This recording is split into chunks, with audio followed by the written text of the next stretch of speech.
Hello, everyone. Hope you had a green trading week and a wonderful weekend. I just wanted to go ahead and let everybody know that the next public video I will be putting out, as I am going to be away for the next 2 weeks, pretty much off and on. The next public video will be out on the 28th, 29th, that weekend. So it's going to be a couple weeks. So I'm going to try to go ahead and just give a longer outlook here for everybody so at least you could have some kind of a vision for the next couple weeks. So without further ado, let's just go ahead and just jump into the dollar. Really not much of an update here other than more downside is what I'm expecting. So let's just go ahead and point that out. So I expect to see this level here around that 96 level continue to hold as resistance, looking for downside to around that 94.90 area, maybe a little bit of an upside push here to retest that 95.80 level, and then further downside still to around that 94 level in the near term. So I think that we'll be revisiting that 38.2 fib level. I'll go ahead and get rid of this at this time and save it for reference in the video that I'm putting out on the weekend of the 28th. So let's go ahead and continue on with gold.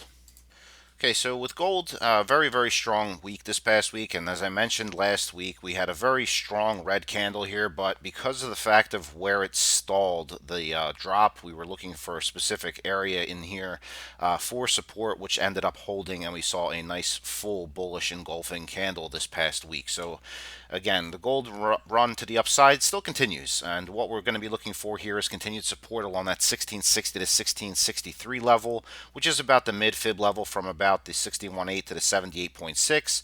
Mid fib typically acts as a little bit of a interim stalling point slash consolidationary area, both up and down movements, of course. So again, looking for the 1660, 1663 level to continue to hold as support. More importantly, the next level up is going to be supported at 1680 level. We break that, or support that level, I should say. To break the 1690 will be up to the next target that I have, which is not this 1716. That's just for my studying purposes, but 1734 to the upside here. And if you look at the longer term view here with the monthly, you could see here that again, I was looking at this move from a while back. Double fibs here. I don't like that. Let's just get rid of that and drag this out a little bit. A little bit of touch-up work while I'm doing my chart, which is fine. Make that a little bit thicker for everybody to see. All right. Now that's out of the way. Okay, so once we get to the 1734 level, expect to see some chopping in this area. Now watch for consolidation area and support at this level. Okay, we're at a very interesting time in the marketplace, as I'm pretty much sure all of you or most of you are aware that this is not the same market that we've been seeing for the past 10 to 11 years. And yes, I'm referring to the massive bull run in indices. So things are definitely changing. There's repositioning taking place. Still bullish on gold, even above 1734. I think we'll be headed up to that 1900 level before the end of the year for sure.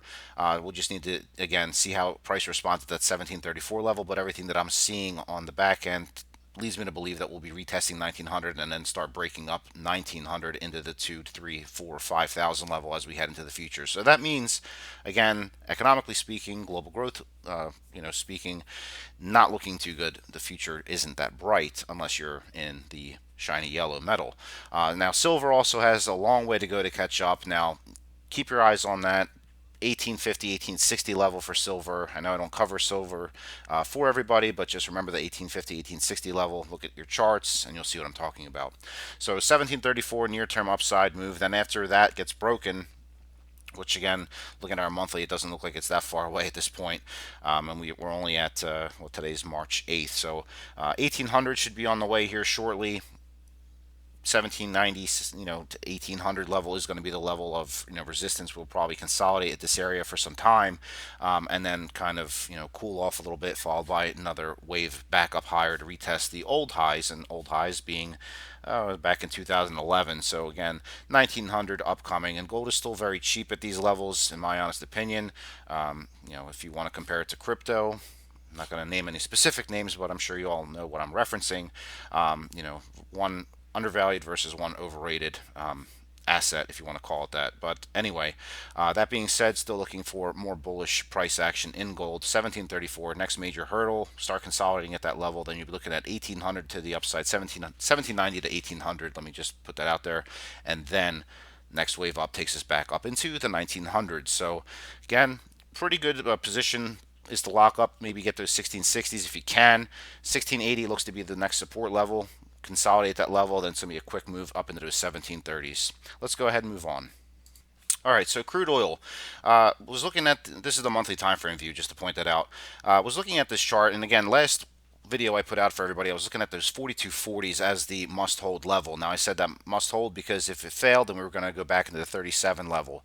37 level looks pretty much all but certain at this point, given the news about what Saudis are doing with their oil output. We went from looking at a measly 1.5 million barrels cut versus a extreme floodgate opening here with massive amounts of oil coming into an already bloated supply chain. So that being said, we're looking at further downside, and we're going to be talking about numbers that maybe a lot of people are going to start squirming a little bit if you're long.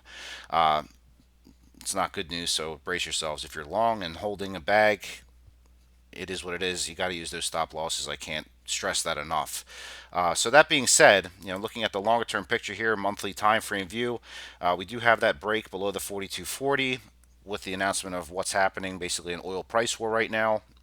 It's going to be a massive bloody time here for crude energy as a whole.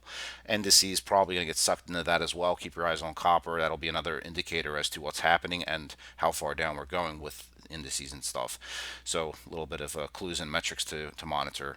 Anyway, so down to the 78.6 is going to take us to around 37 to 37.20. From here, I don't think we're going to see too much of a bounce. Might see a little bit of hesitation, but again, with the news that we're seeing, probably looking a lot worse than that. So, what do I think is going to happen? I honestly believe that we're going to break that 37 and start heading back into, believe it or not, 26 level to retest this level from back in 2016.